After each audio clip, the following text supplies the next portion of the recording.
Good morning students, good morning all of you. तो students, आपको याद होगा हम मेंडल्स के लॉ पढ़ रहे थे। ठीक है, तो हमने लास्ट वीडियो के अंदर मेंडल्स के दो लॉ पढ़े थे। एक law, first law that is law of dominance, और दूसरा हम देखा था लॉ ऑफ सेग्रीगेशंस। ठीक है, तो आज हम पढ़ने वाले हैं मेंडल्स का थर्ड लॉ, और वो लॉ कौन सा है? Law of independent assortment. तो लॉ ऑफ इंडिपेंडेंट असॉर्टमेंट को अगर हम समझे तो मेंडल जिनने जो एक्सपेरिमेंट्स किए थे उसके बेस पे हमें देखने को मिल रहा था हमारे पास कि जिस तरीके से वो हर एक कैरेक्टर्स को लिखे करते क्रॉस कर रहे थे उनके दौरान, एक तो उन्हें क्या मिल रहा था, F1 जनरेशन के अंदर क्या है, दोनों कैरेक्टर पे से एक कैरेक्टर जो था अपने आप को एक्सप्रेस कर रहा था, जिसको हमने क्या बोला था, डोमिनेंट बोला था। फिर दूसरा हमने देखा था सेग्रीगेशन की, जब गैमेटोजेनेसिस अक्कर होती है तो क्या क्रोमोसोम्स जो होते हैं सेग्रीगेट हो जाते हैं। और इसके अंदर अगर हम बात करें तो मेंडल्स बोलता है कि अगर दो कैरेक्टर कंट्रोल करने वाले जीन्स अगर अलग अलग पेयर ऑफ क्रोमोसोम्स पर प्रेजेंट हों, तो जब वो सेग्रीगेशन के दौरान क्या होंगे, सेग्रीगेट होंगे, तो वो बोलते हैं एक दूसरे पर डिपेंड नहीं करेंगे।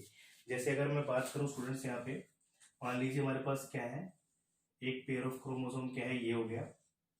ठीक है, और इस पे मान लीजिए हमारे पास क्या है, टॉल की जीन्स क्या है, प्रेजेंट है।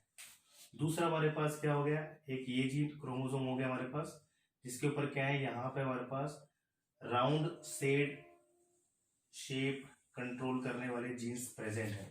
तो बोलते हैं कि अगर इस टाइप से जीन प्रेजेंट हो, दो अलग अलग पेयर ऑफ क्रोमोसोम्स पे अलग अलग जीन्स प्रेजेंट हो, अलग अलग कैरेक्टर को कंट्रोल करने वाले, तो बोलता है कि जब इनका क्या होगा, सेग्रीगेशन होगा।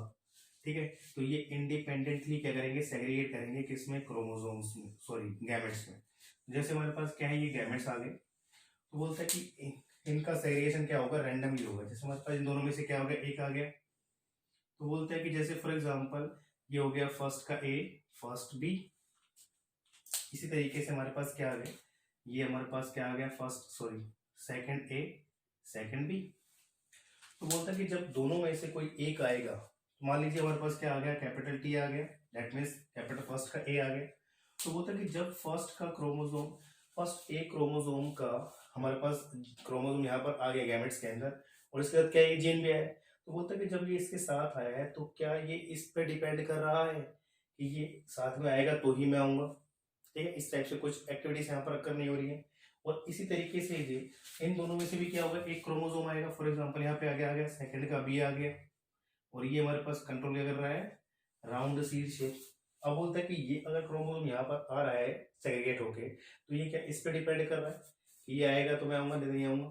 ठीक है, तो कहने का मतलब क्या बोलता है कि जब दो करेक्टर कंट्रोल करने वाले जीन्स अलग अलग पेयर ऑफ क्रोमोसोम्स पर प्रेजेंट हों, और जब उनका सेग्रीगेशन होता है तो वो बोलता है एक दूसरे पर डिपेंड नहीं करते। और अगर इसको मैं यहाँ पे एक दूसरे एग्जांपल से समझूं, ठीक है, तो मान लीजिए अगर इसी किसी पर्टिकुलर सेल के अंदर हमारे पास क्या है, दो क्रोमोसोम है, दो पेयर ऑफ क्रोमोसोम है। फर्स्ट हमारे पास क्या हो गया, ये हो गया, और दूसरा पेयर हमारे पास क्या हो गया, ये हो गया, ये हो गया फर्स्ट का ए, फर्स्ट का B, second A, second B. Character include कर देते हैं, जैसे हमारे पास क्या हो गया, कैपिटल टी, कैपिटल टी। ठीक है, लेकिन अगर मैं बोलूं कि ये जो करेक्टर है ये अलग अलग पेयर ऑफ क्रोमोसोम पर प्रेजेंट ना होकर एक ही क्रोमोसोम पर प्रेजेंट होते हैं, फॉर एग्जांपल यहीं पे क्या होता है, ये राउंड सीड शेप का प्रेजेंट प्रेजेंट होता है जीन। ठीक है, तो बोलते हैं कि अब अगर मान लीजिए यहाँ पे अगर हम बात करें, जब यहाँ पर गैमेट्स बनेंगे तो क्या होगा, अगर इन दोनों में से एक क्रोमोसोम यहाँ पर आ गया, मान लीजिए फर्स्ट का बी आ गया। अब फर्स्ट का बी जो है उसके ऊपर कौन से जीन अवेलेबल है, एक तो कैपिटल टी और दूसरा क्या है, कैपिटल आर। तो दैट मीन्स क्या हुआ, जब कैपिटल टी यहाँ पर आया तो साथ में क्या है, कैपिटल आर भी साथ में आया। तो मतलब क्या है कि अगर दो करेक्टर कंट्रोल करने वाले जीन्स एक ही पेयर ऑफ क्रोमोसोम पर प्रेजेंट होते तो वो एक साथ में क्या करते, असॉर्ट करते और एक साथ ही आते। तो मतलब कैपिटल टी आता तो कैपिटल आर भी आता, कैपिटल आर आता तो कैपिटल टी भी आता, तो एक दूसरे पर डिपेंड कर रहे होते। तो यहाँ पर इंडिपेंडेंट असॉर्टमेंट नहीं मिलती। लेकिन ऑलवेज आपको नेचर में ऐसा देखने को नहीं मिलता। हाँ, ये अलग बात है कि मेंडल को हमेशा ऐसा ही देखने को मिला, क्योंकि जो उन्होंने 7 कंट्रास्टिंग ट्रेट्स देखे थे वो सारे क्या था, अलग अलग पेयर ऑफ क्रोमोसोम पर प्रेजेंट थे, जिसकी वजह से उसको हर बार क्या था, इंडिपेंडेंट असॉर्टमेंट ही देखने को मिली। और इसी वजह से क्या है ये लॉ आया, that is law of independent assortment. ठीक है, अब इसको हम समझते हैं इस वाइज, अगर हम इसको क्रॉस करके देखते हैं और फिर देखते हैं हमारे पास किस टाइप के रिजल्ट्स जो होते हैं हमें देखने को मिलते हैं यहाँ पे। तो यहाँ पे हम एग्जाम्पल ले लेते हैं, और एग्जाम्पल हमें ले लेते हैं, हमने ले लिए पेरेंट्स, तो पेरेंट्स हमने ले लिए toll pea plant with round seed shape. ठीक है, और दूसरा हमने पेरेंट्स ले लिया, टॉल के साथ हमने ले लिया डॉर्फ पी प्लांट, और विद राउंड के साथ हमने क्या ले लिया, रिंकल्ड सीड शेप। ठीक है, अब यहाँ पे हमारे पास क्या लेते हैं हम नेक्स्ट, जीनोटाइप ले लेते हैं। तो हमारे पास जीनोटाइप क्या आ जाएंगे भाई, टॉल पी प्लांट के कैपिटल टी, राउंड के लिए कैपिटल आर। ठीक है, यहाँ पे क्या आ जाएंगे, स्मॉल टी, स्मॉल आर।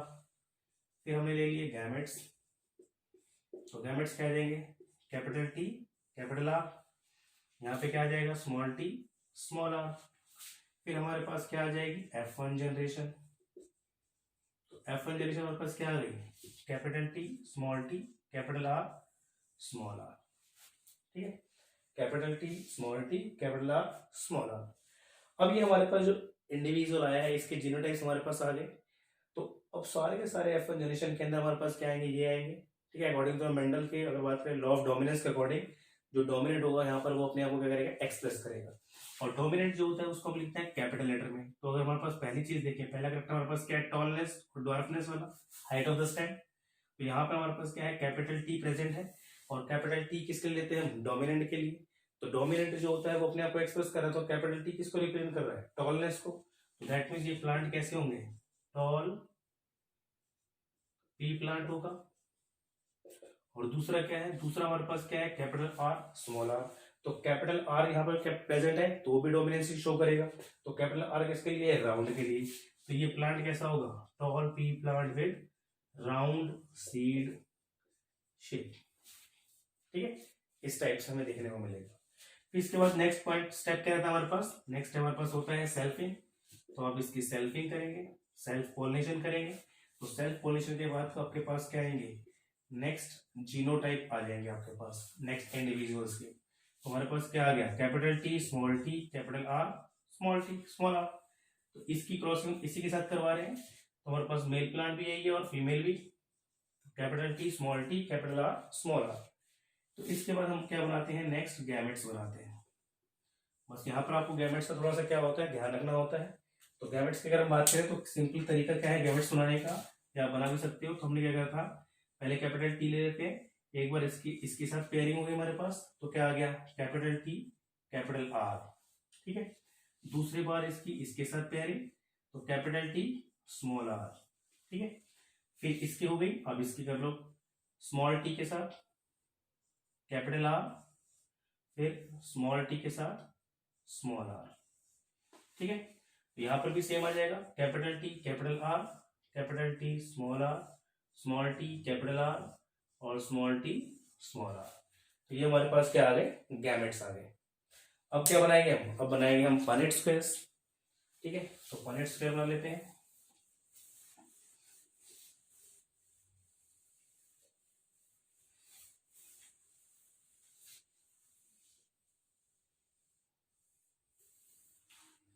तो हमारे पास गैमेट्स आपको पता है स्टूडेंट्स क्या आ गए, तो मैं यहाँ पर रख कर देता हूँ आपको। तो गैमेट्स हमारे पास क्या है, ये मेल गैमेट्स आ गए, ये हमारे पास क्या आ गए, फॉर एग्जांपल फीमेल गैमेट्स आ गए। तो यहाँ पर हम लिख लेते हैं capital T, capital R, capital T, small T, capital R, small T, small R. तो यहाँ ले लेते हैं हम capital T, capital R, capital T, small R, small T, capital R, small T, small R. Box बना दो।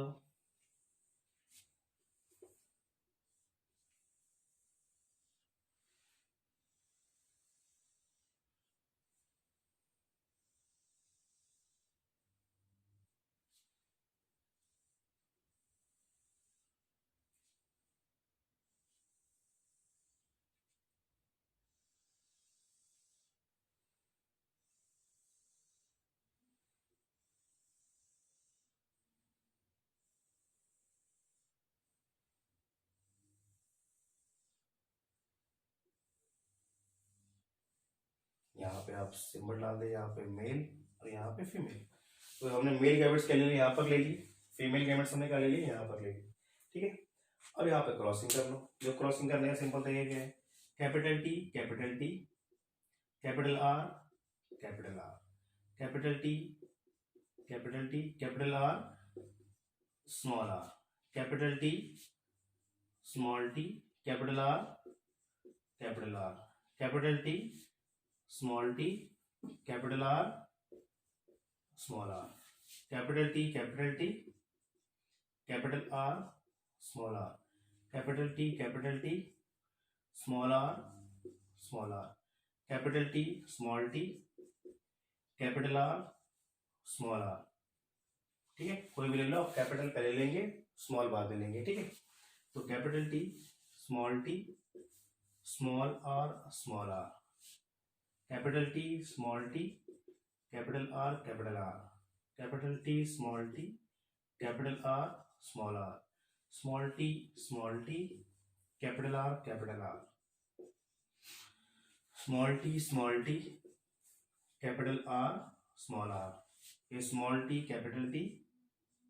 Capital R small R, small T small R small R, small T capital R small R, small T small R small R. तो इस तरीके से आपके पास क्या होंगे, आपके पास नए इंडिविजुअल्स आ जाएंगे आपके पास, ठीक है। अब क्या है, नेक्स्ट फंक्शन क्या है हमारा, नेक्स्ट काम है इसको आइडेंटिफाई करना। आइडेंटिफाई करना मतलब इनके फिनोटाइप्स का पता लगाना। तो फिनोटाइप्स को पता लगाने के लिए हमारे पास एक तो क्या है, डायरेक्टली आप पता लगा सकते हो, दूसरा अगर एक शॉर्ट ट्रिक आप देखना चाहें तो यहाँ पर देख सकते हो। जैसे हमारे पास कैपिटल टी है, तो कैपिटल टी हमारे पास क्या है, दो फॉर्म्स के अंदर प्रेजेंट है, एक तो कैपिटल टी एक कैपिटल टी स्मॉल टी, ठीक है। कैपिटल टी या कैपिटल टी स्मॉल टी, और दोनों ही केस में आपको क्या बताना है, वो फिनोटाइप क्या होगा, टॉल होगा, ठीक है। और दूसरा हमारे पास क्या है, स्मॉल टी अगर स्मॉल टी रहेगा तो सिंपल सी बात है, क्या आएगा, ड्वार्फ आ जाएगा। फिर दूसरा हमारे पास क्या है, आर है। अब आर भी दो फॉर्म में है, या तो कैपिटल आर या कैपिटल आर स्मॉल आर, दोनों ही केस में क्या आ जाएगा, राउंड सीड शेप, और अगर स्मॉल आर है तो कैसा आएगा, रिंकल्ड, ठीक है, ये आ जाएगा। अब देखो यहाँ पे सबसे पहले आइडेंटिफाई करते हैं कैपिटल टी। तो कैपिटल टी क्या था, टॉल, तो यहाँ पास प्लांट कैसा हो गया, टॉल। दूसरा क्या है, कैपिटल आर क्या था, राउंड, तो हमारे पास पहला प्लांट क्या आ गया, टॉल राउंड, ठीक है। दूसरा capital T tall, capital R small R, ये भी कैसे है, राउंड, ठीक है। तो कैपिटल टी स्मॉल टी क्या है, टॉल, और कैपिटल आर क्या है, round, tall round. Capital T tall, capital R small R round. फिर कैपिटल टी टॉल, एक भी कैपिटल है दोनों में से तो वो क्या है, अपने आप को एक्सप्रेस करेगा। यहाँ पर कैपिटल टी भी है, कैपिटल आर भी है, कैपिटल टी है यहाँ पर, कैपिटल आर नहीं है, तो मतलब टॉल तो बनेगा, लेकिन स्मॉल आर क्या है, रिंकल्ड, तो यहाँ पे क्या बन जाएगा, टॉल रिंकल्ड। फिर ये क्या है, टॉल, अगेन टॉल राउंड, फिर टॉल रिंकल्ड, ठीक है। फिर यहाँ पे टॉल राउंड, फिर टॉल राउंड। अब स्मॉल टी क्या है, ड्वार्फ, और आर क्या है, राउंड है, ठीक है। इस तरीके से फिर ड्वार्फ राउंड, फिर क्या आ गया, tall round, tall wrinkled, dwarf round, dwarf wrinkled, ठीक है। तो इस तरीके से हमारे पास क्या आ जाएंगे, फिनोटाइप्स हो जाएंगे। तो अब इनकी क्या निकालोगे आप, फिनोटिपिक रेशियो। फिनोटिपिक रेशियो क्या आ जाएगी, तो पहला प्लांट हमारे पास क्या है, tall plant with round seed shape, तो tall pea plant with round seed shape ratio. दूसरा क्या है, टॉल राउंड, एक बार आपने लिख लिया, दोबारा आपको यूज नहीं करना है, वही same word, tall round, tall wrinkled, तो again tall pea plant with wrinkled seed shape, ठीक है। मैं शॉर्ट लिख रहा हूं, आपको कंप्लीट लिखना होता है। फिर ऐसे ही थर्ड क्या है, ड्वार्फ, देखो tall wrinkled, tall round, tall wrinkled, tall round, dwarf round. तो यहाँ पे हमारे पास तीसरा आ गया ड्वार्फ राउंड, ठीक है। और फोर्थ हमारे पास क्या आ गया, dwarf round, tall wrinkled, dwarf wrinkled. और हमारे पास फोर्थ कैंडिडेट आ गया हमारे पास ड्वार्फ रिंकल्ड, ठीक है। अब काउंट कर लो। Tall pea plant with round seed shape, 1 2 3 4 5 6 7 8 9। तो हमारे पास क्या आ गए 9